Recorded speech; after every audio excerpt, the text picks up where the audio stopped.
Here, verse 17, whoever has the world's goods and beholds his brother in need and closes his heart against him, how does the love of God abide in him? The question is, if you don't give money to someone in need, are you a what? Christian. That's the question. That's the question. Because the love of God abides in every believer. Is that not true? Doesn't Romans 5 say that the love of God has been shed abroad in our hearts? So the question is, if you see someone have need and you don't meet the need, how can we say you're a Christian? How can we say you're a Christian?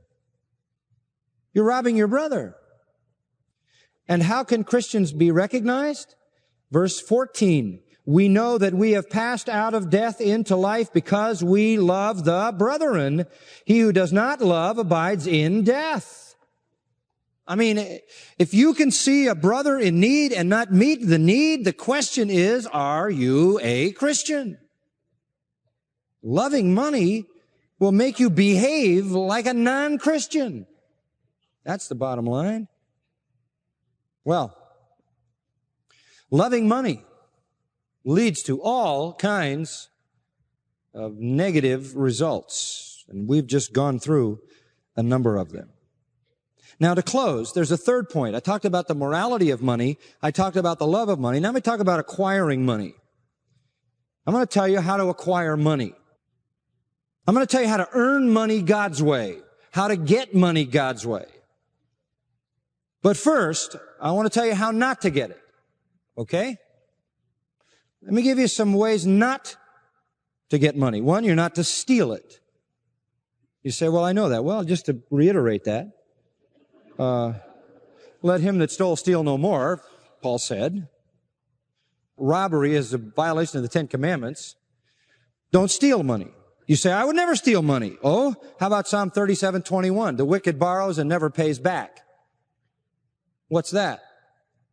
That's an act of wickedness. There are lots of ways to steal. Amos 8:5, Hosea 12:7 talk about dishonest business tactics, cheating people out of their money, overcharging people, selling them a cheapened product. I suppose if we had a few contemporary Amoses and Hoseas today, they might preach a sermon on giving 4 hours work for 8 hours pay. Or they might preach a sermon on exaggerating the deductions on your income tax form. Or they might give a sermon on padding your expense account. Or they might give a sermon on extravagant credit card purchases that are way beyond your capability. And there's money you don't even have and really can't even pay.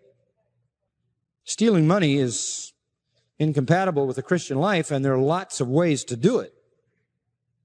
But you're not to get money that way.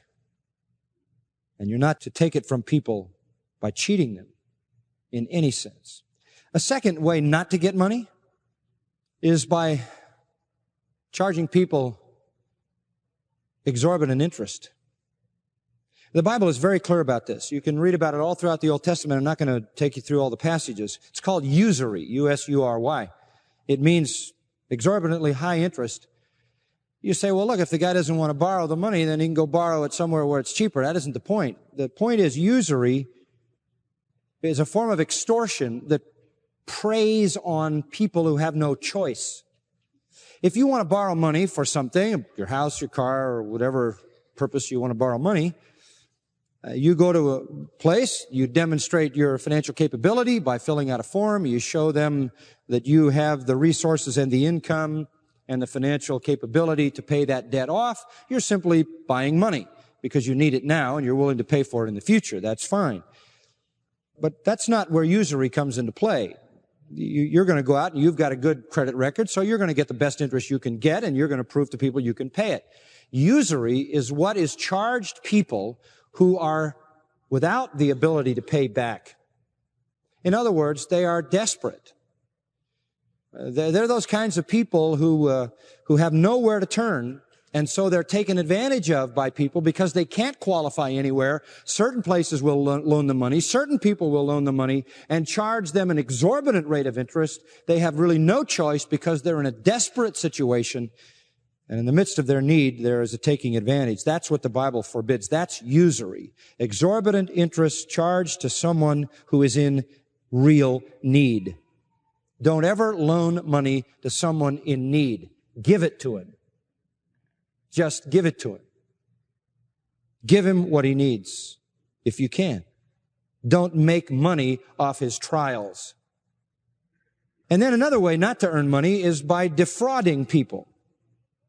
For example, in James 5, very serious statement with this regard in verse 4, behold the pay of the laborers who mowed your fields. Could be the guy who mowed your grass for us, or whoever works for us. The pay of the laborers who mowed your fields and which has been withheld by you. Okay, you owe this person for what they've done and you haven't paid them.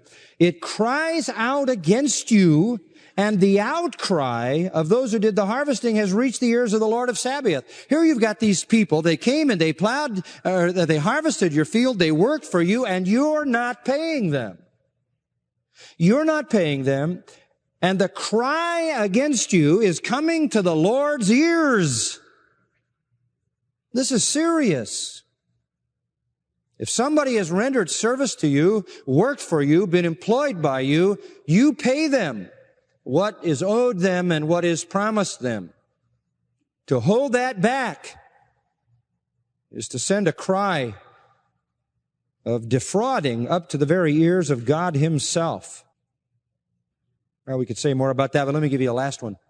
Another way not to make money is by gambling. Gambling is not an option for the Christian. An appeal to chance is incompatible with trust in the sovereignty of God. An appeal to chance is a way to waste the resources God has given you. And frankly, gambling, for the most part, is an exploitation of the poor.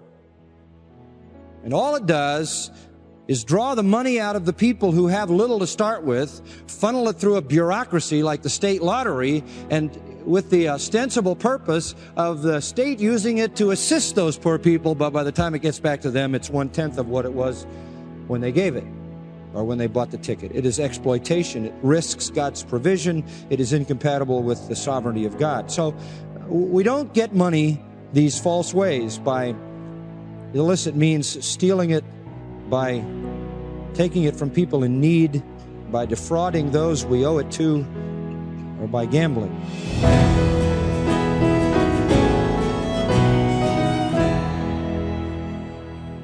You're listening to John Macarthur as he continues his study titled, Whose Money Is It Anyway?